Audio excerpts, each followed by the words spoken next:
از جی دîrokî تبلیغ نخواهیم. باش بده. tamam. Diken gelme değil. Tamam, az amadım. Tamam. My name is Hêlîn Qereçox. My name from before was Anna Cambpell. I joined the YPG in March of last year, and now we've just finished this education of ideology and military. It was a month and a half long, and I enjoyed it very much and learned a lot. And now we're going to go to the Cephê of Afrin. So I joined because I wanted to support the revolution, and because I wanted to participate in the revolution of women that is being built up here, and fight and join also the weaponized fight against the forces of fascism and the enemies of the revolution. And so now I'm very happy and proud to be going to Afrin to be able to do this. The attacks of the Turkish state against the revolution and against the Kurdish people and the people of Kurdistan are very shocking and heavy, and I'm happy to join my friends to defend ourselves and our revolution against these enemies. So I've already been in the Cephê of Deir ez-Zor, and I know how hard it can be in many different ways, in a lot of ways that I was not expecting as well. But I'm really excited to go and join so many brave friends that are fighting there now. And with the memory of the friends that have fallen shaheed in this operation and in the whole war, then I will fight even stronger. Second.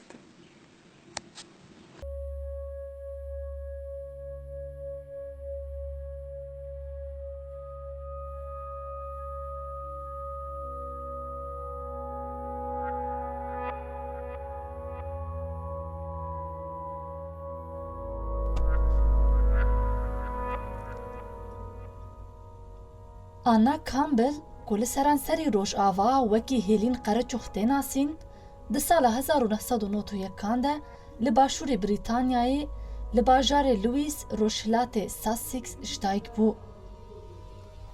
Di sala 2010 de Anna wê perwerdeya xwe ya li zanîngeha Sheffield berdewam dikir.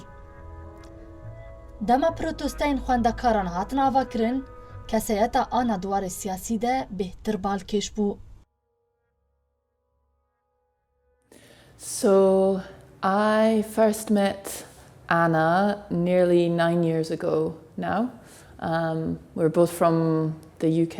We actually met in Europe for the first time, working on the same project there, which was a solidarity project with people without papers trying to travel through Europe. So we met together doing that work.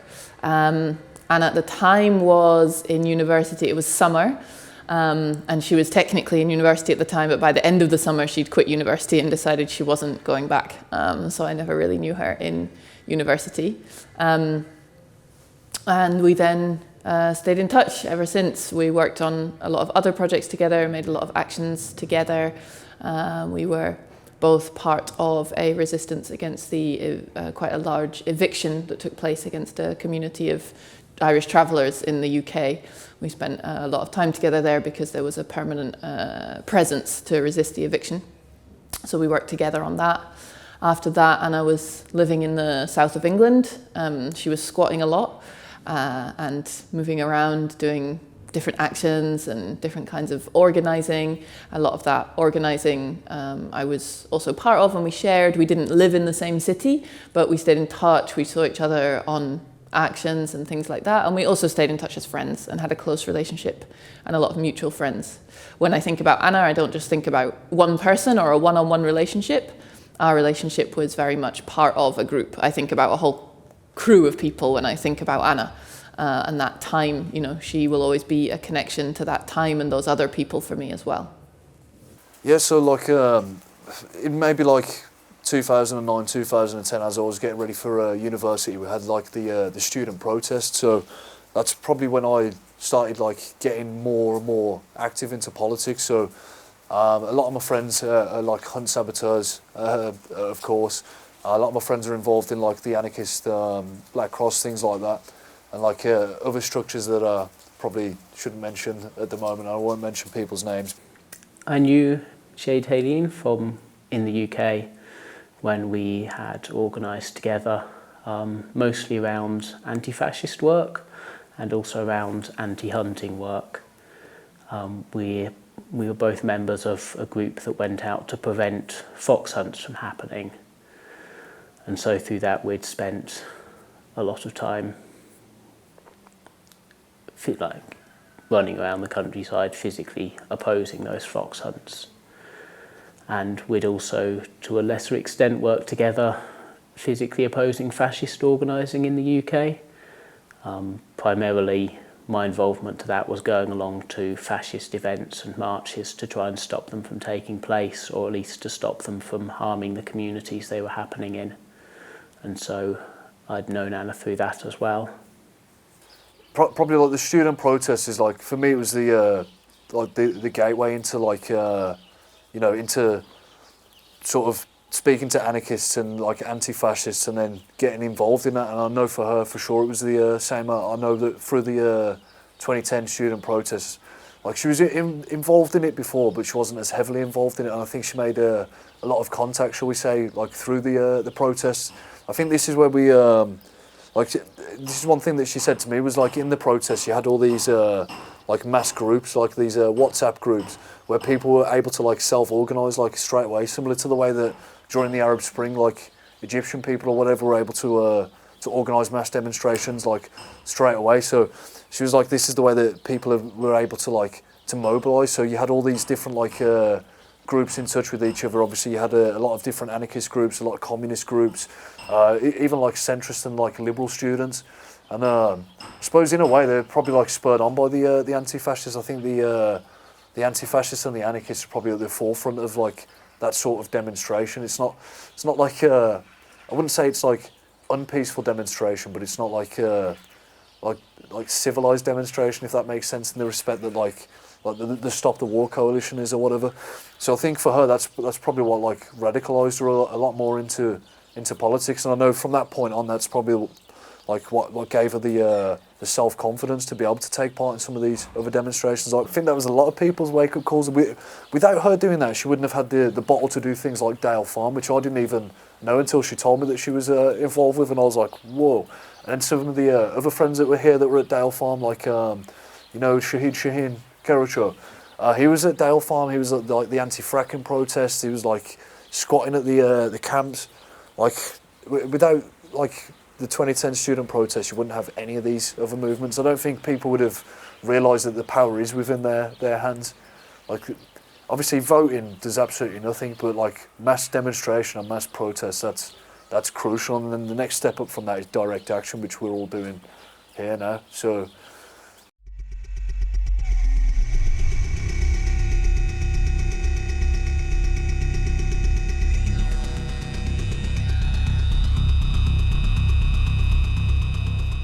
Di sala 2014 de bi şerê Daişê re gihîşt xaleka girîng. Anna dest pê kir ku bala xwe bide serbijî berxwedana Kurd li hember cihadîstê. Salên dawî wê di navbera xwe de bi xwe re nîqaş kir ku li ser berxwedana li Bakur û Rojhilatê Sûrî dest pê bike. I'd been thinking about coming to Kurdistan for a while, and when I mentioned this to her I found that she had been having similar thoughts. And so we decided that we would come together. Hêlîn was always a revolutionary, and she always wanted a revolution within the UK that would free the people living there from the oppressive structures that we live under. And coming here was a chance to support other people doing that, and also to see what that would look like on the ground, and to learn from how things were being done here. And to learn the skills and the ideology that we would need to create a revolution at home as well. And I think she was particularly inspired by the women's movement here. She often talked, when we were emailing each other when she was here, about the hatiye, the self-defence for the communes, and how those have taken mostly elderly women who are normally extremely disenfranchised in this society, but also in all others, and had invested in them the power and the responsibility to protect their communities. حيا سالا 2017 او لگل دلخوازین بریتانی بو.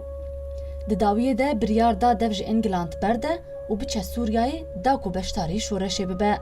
هوال طول هلدانش دست به کاریویتی وان ره با آناره بو. So we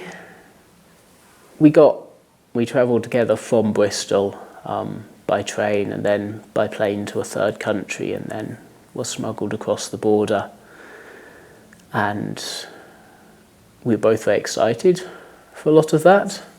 I think also it was a difficult journey, particularly for Hêlîn, because as a woman she was separated off in the third country and so had to deal with being much more isolated than I was.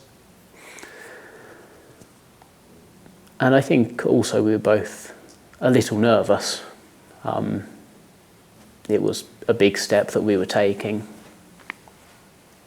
and particularly the last part of the journey was technically challenging. But it was exciting to actually be coming here and living according to our beliefs, and finding a way to be revolutionaries in a new way. So I didn't actually know she was coming before she came. I spoke to her and it was like, hi, so I'm already in Syria. I was one of the people that didn't get warning. We didn't see each other face to face, and she was very careful with security and things like that, so she didn't really have a chance to tell me. But once I found out, and once I, partly because of that, started to learn more about the movement here, of course it made complete sense that she would be here. Anna was never preachy or anything like that, but she had a very clear ideology, and she really wanted to live what she believed in. And when something like this happened, and the values that were trying to be built up here were what she believed in, and there was also a kind of possibility, an invitation, a connection that made it possible for her to come and be part of that, of course it made sense that she would want to come and be part of the revolution here. It's hard to imagine her taking another path if this was an option for her. It's hard to imagine what else she would have done. Just before me and Hêlîn crossed into Rojava, there was a Turkish airstrike against the centre that was being used to coordinate the liberation of Raqqa, in which I think around 20 friends were killed. And that centre was on the mountain of Qereçox.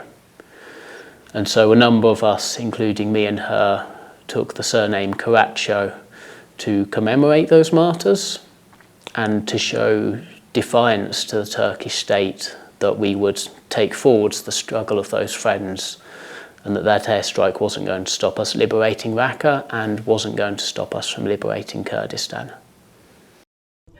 Anna beşdarı yepeje bu, hezin parastina jin, yin ku li dijî Daişê şerkirin.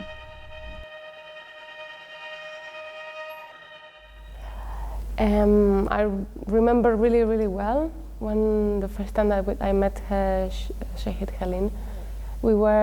I was in the internationalist commune, and the international commune was still in Kamışlı, and like in the zone close to the train station, and I was in there.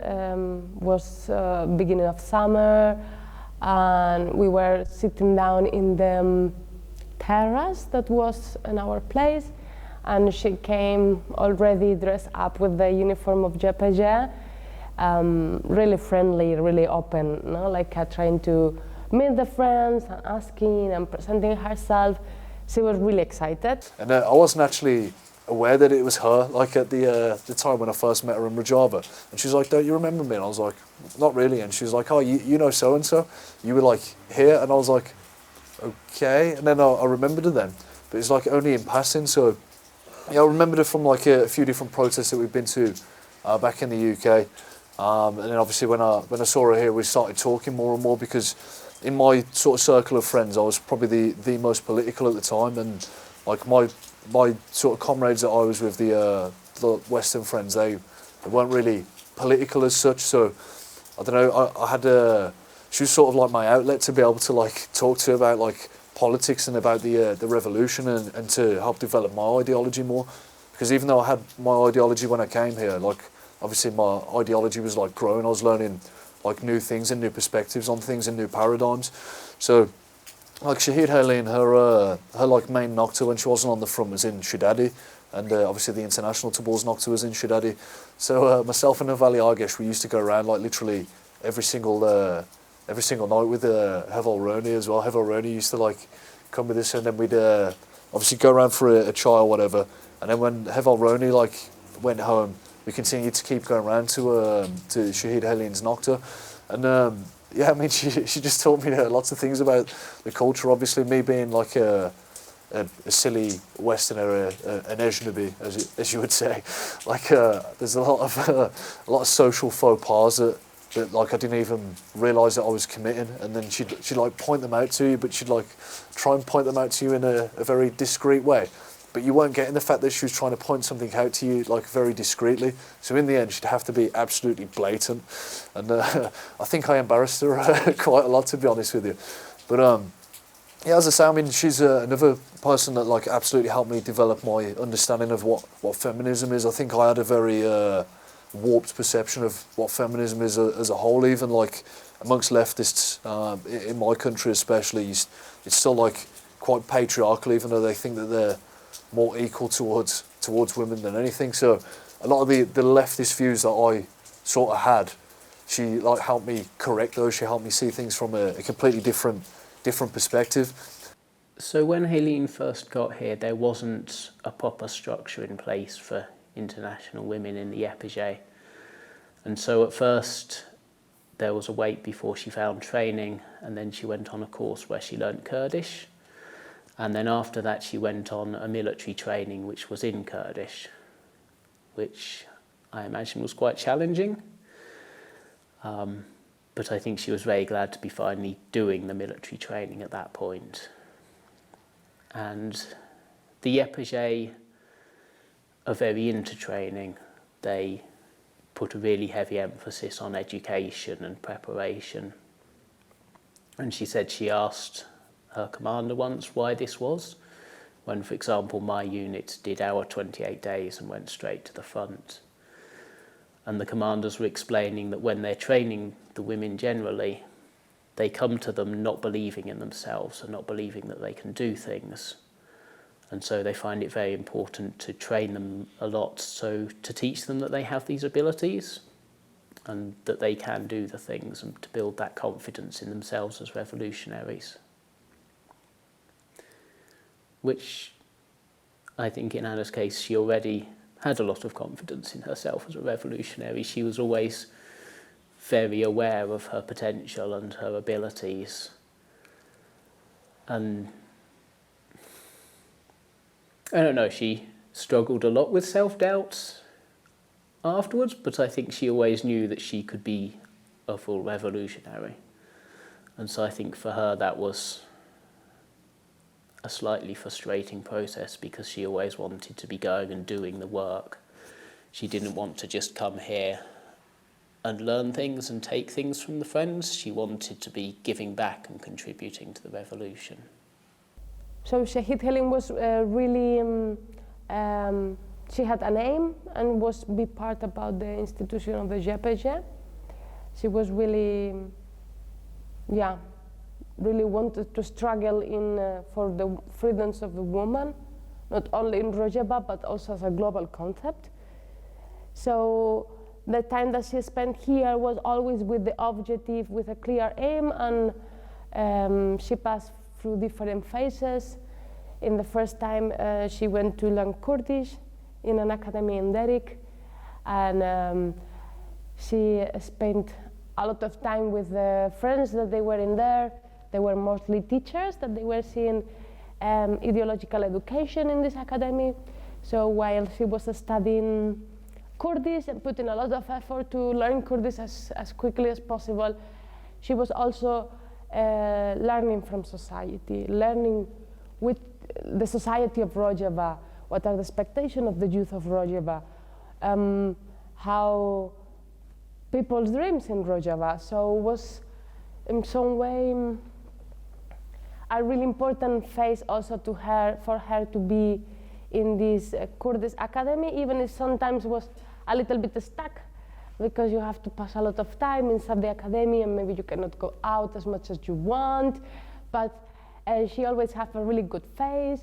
She always tried to put effort to listen to friends, to meet the friends, to try to understand the friends, even if the cultures of women from UK is really different, no? Of the culture of a Jewish Kurdish person of Rojava, northern Syria. But she always have this skill that she always knew how to give value to people. And this is something really important, because she knew how to give value, she knew how to love people, and the people could feel this love. And when you feel it, love it, it's easy for you to give love also. So people really love Hêlîn really much. Everywhere where she went, people loved her really quickly, because she was open for love. She was giving and open for receive love. So I have to say that Şehîd Hêlîn was a really big influence, not only for international people, that I think is a concretely topic, but also for the friends, Kurdish friends, Arab friends that met her here.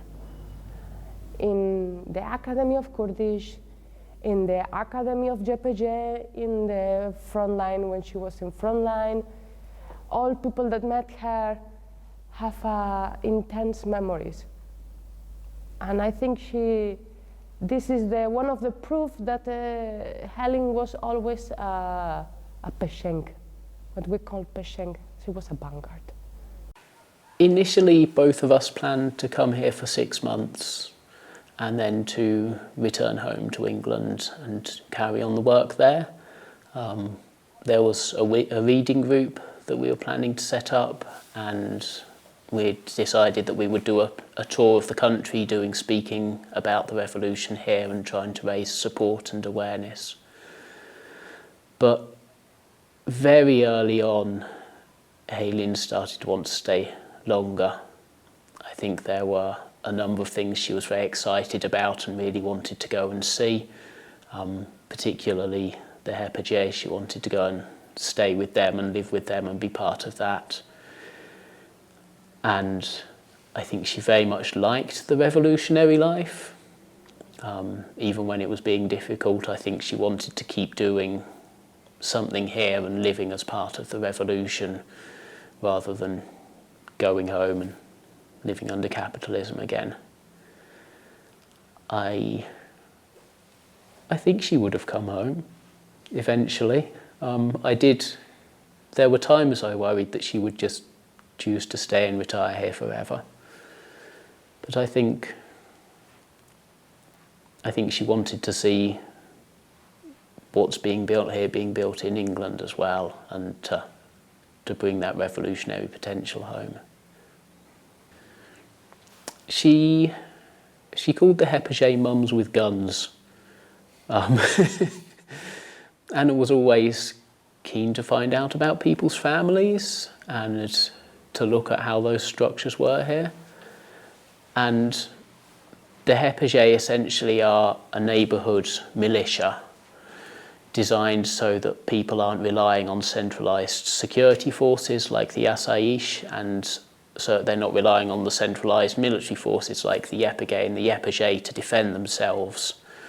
And also so that in the future, if there's the development of a centralised authority within Rojava that turns authoritarian, as it were, that there will be a counter to that there will be a significant distributed armed force controlled directly by the people.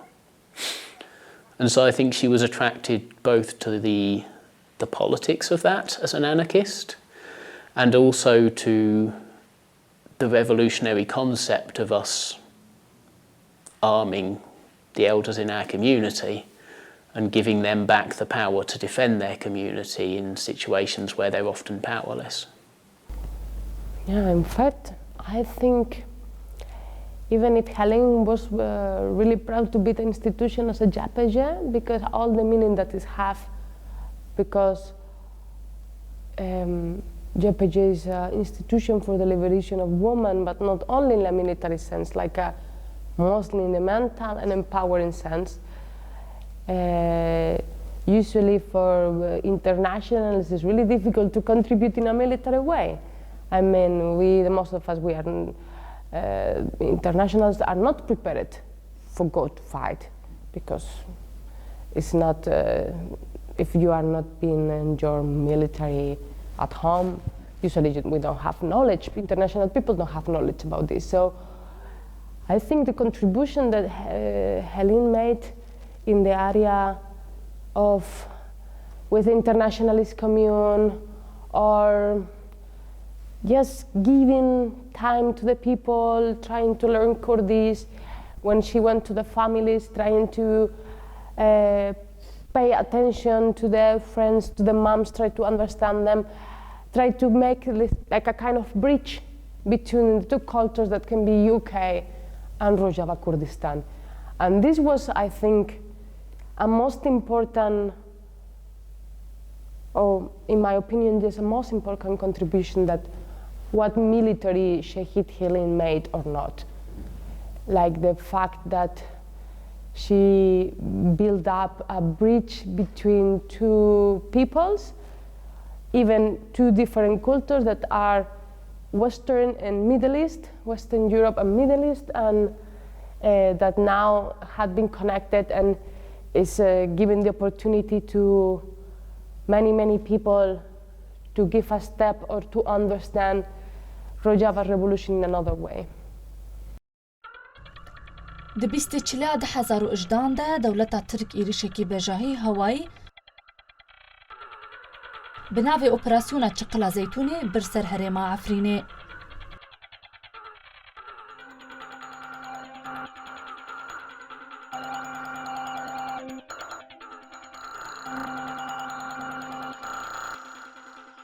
Ana mîna gelek gelên din yên navdewletî biryar da ku beşdarî berxwedana li dijî êrişên Tirkiyeyê bibe. So very early on, when the invasion of Afrin began, Hêlîn expressed a desire to go there and to join with the friends there in their resistance against Turkish imperialism. And her commander at the academy was quite strongly opposed to this. Obviously, it was a very dangerous place to be. It was a front where we didn't have air cover and our logistics were very vulnerable. And Hêlîn's commander felt that it was important that she do more education and training and then return to Europe to tell people about the revolution here and to spread the word and the international support for that. But Hêlîn didn't really work like that. Hêlîn was somebody who wanted to be on the front doing the necessary work and definitely not sitting on a back line while others took the risks that were needed to be taken. And so for weeks she applied repeatedly to her commander for permission to go. She was always pushing to go to the front. She didn't want to be like left out of the front. She wanted to be like where the fighting was the thickest. She really did not want to be left behind. The thing that she kept saying to me was, I've came here to be an internationalist. Being an internationalist to me means that I take part in the struggles with my comrades. Like I shouldn't be like kept separately. I should be treated no differently from anyone else. So they put her at loggerheads with some of the commanders. I think they realised her value as being somebody that was like able to speak, because she was very like eloquent in the way that she worded a lot of things. And obviously because of the background she's come from back in the UK, she's already in the know with a lot of people back in the UK. She's quite well known in a lot of structures back in the UK even prior to coming to Rojava. So I think they saw her as like more than just a fighter, if that makes sense. Like she was more valuable to them as a fighter, but she wouldn't like accept that at all. She was like, no, like it doesn't matter what we bring to the table. We're all fighters. I'm not going to like take myself out of being a fighter just because I can do this when I can do that as well, and I should be doing that. So yes, I spoke to her several times once the Afrin War had started, and she was just consistently saying that she wanted to go, she was determined to go, and she felt it was important that she went and fought if she could, and that so far she hadn't been able to find a way and she hadn't been allowed to go, and she was struggling against that. She was fighting her own personal struggle to be able to go to the front, which I know that she felt was very important, to understand herself, to know herself and to know struggle. And so I know that she was really pushing for that. In the final analysis, I didn't know when that she got to go to the front. She didn't tell us. I imagine, I can guess that she didn't want us to worry. So I didn't actually know when she went to the front line in Afrin, but I knew that she wanted to and was determined to. And she'd always be trying to like sneak along to Attabor, like trying to like disguise herself or something. I think sometimes it was jovial, but other times she like actually meant that she was going to like sneak to the front with us. Like she genuinely wanted to go like that much, and her commander would be like, no.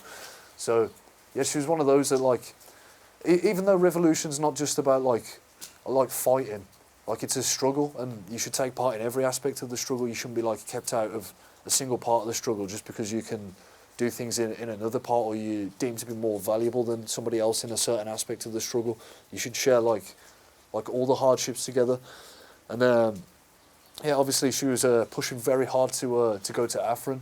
So even when I didn't see her like on the front, or we weren't at our main noctas in Shidadi, we'd always be like talking to each other, and I'd always be like finding out what was going on, whether or not she was able to like push to go to the front.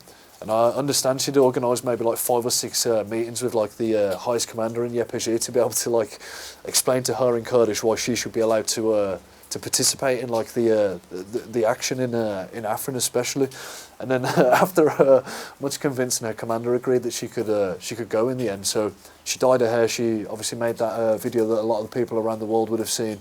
And yeah, she managed to like fulfill a dream of like being able to go and like take part at the forefront of the fight against fascism.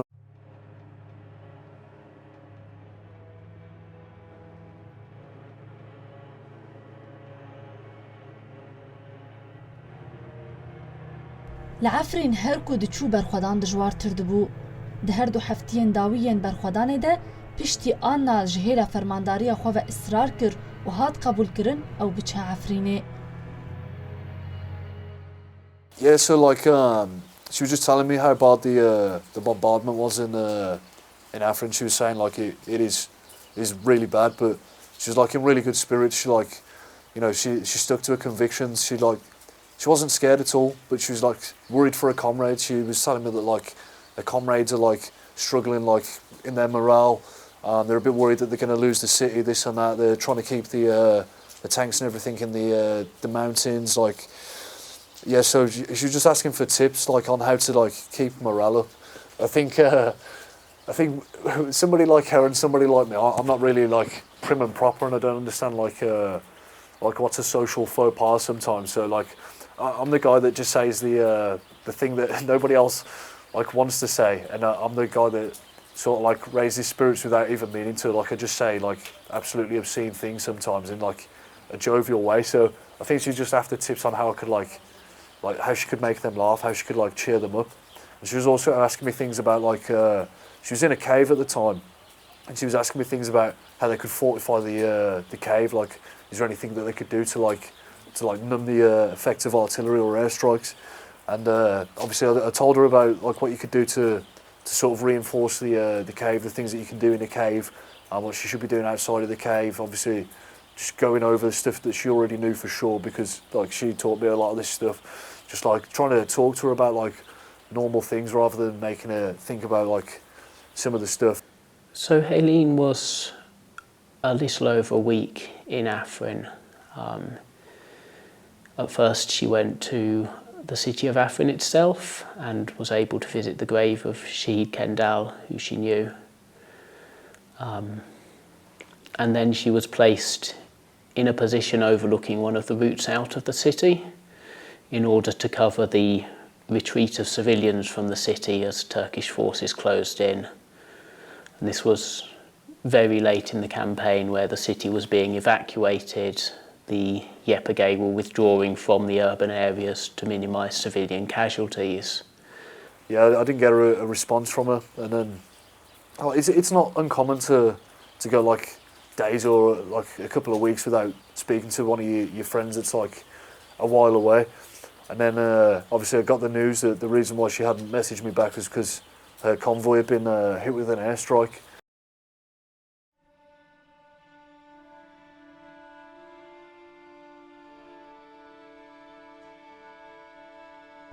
Di rojên dawiyên berxwedanê de Hêlîn bi du hevalên xwe re Sara Merdîn û Serhildan di 15 Adarê de gihîşt asta şehadetê.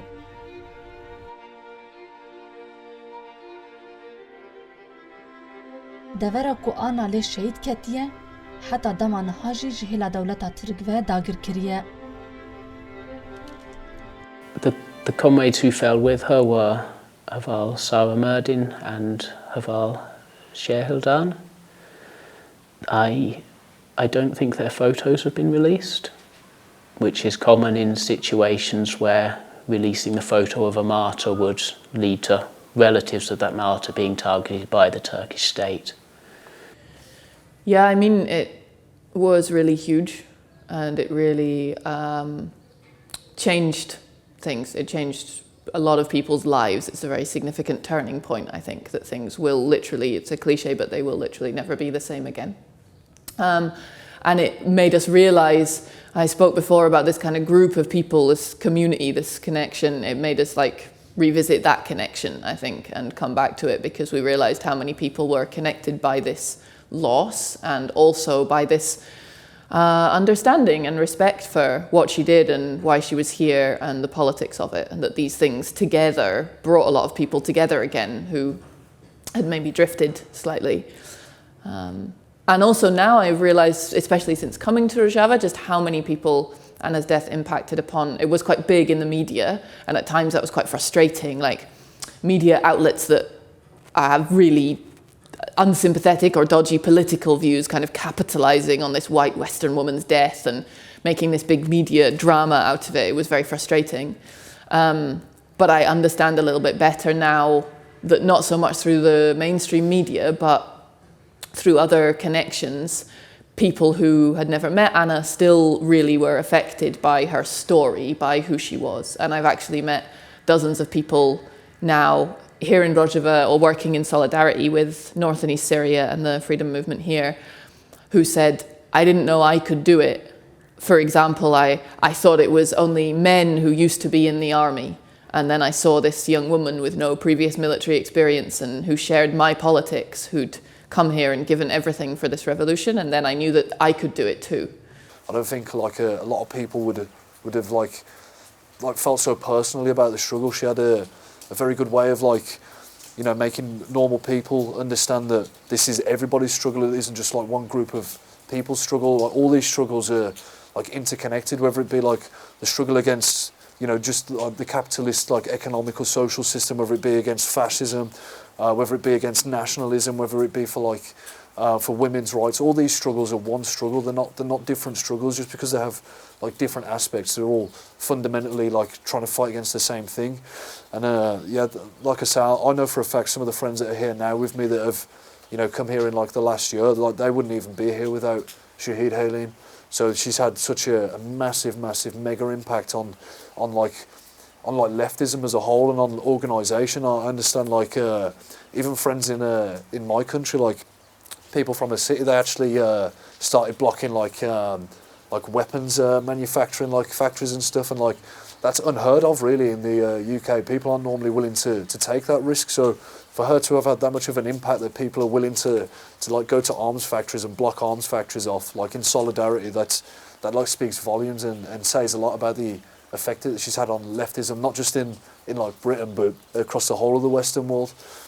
I do feel like there's a lot of people have been inspired to come here because of Şehîd Hêlîn. Obviously, several people that I know very soon after she fell, were making preparations to come here. But also there's a number of people that I've met here or who I've read articles by who have said they went because they're inspired by her.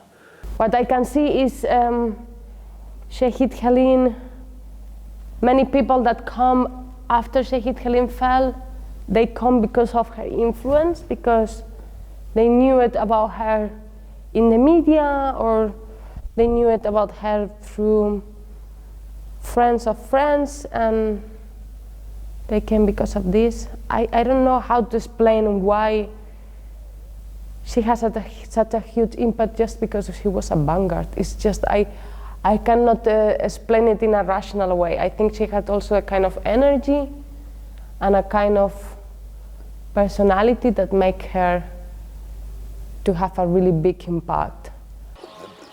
In the same way that Che Guevara, like the face of Che Guevara is like a symbol for revolution, like her face is a symbol for revolution now. People can like look at it and be like, that's Anna Campbell, for sure. So, and I don't think anybody will like ever forget her. And I think leftists, no matter what sort of leftist ideology they adhere to, I think they owe Anna a lot. It's always really nice to meet so many of the people who have been touched by her life and her struggle, and who from that have taken the next step to come here and becoming part of this revolution. I think the really important thing about Shahid culture that I've learned is that it's not about glorifying death or death being the goal. The goal is life, and we're fighting for life. And we have a lot of enemies because we're fighting for life, and our friends will be taken from us. But that should never be the goal. You should always be fighting to create a better world and to live in a better way within it. And when people are taken from us, we will revenge their deaths. We will get our own back for them, but we will do it in the way that we will build that world that we want to see, not in a way that creates more anger or more bloodshed.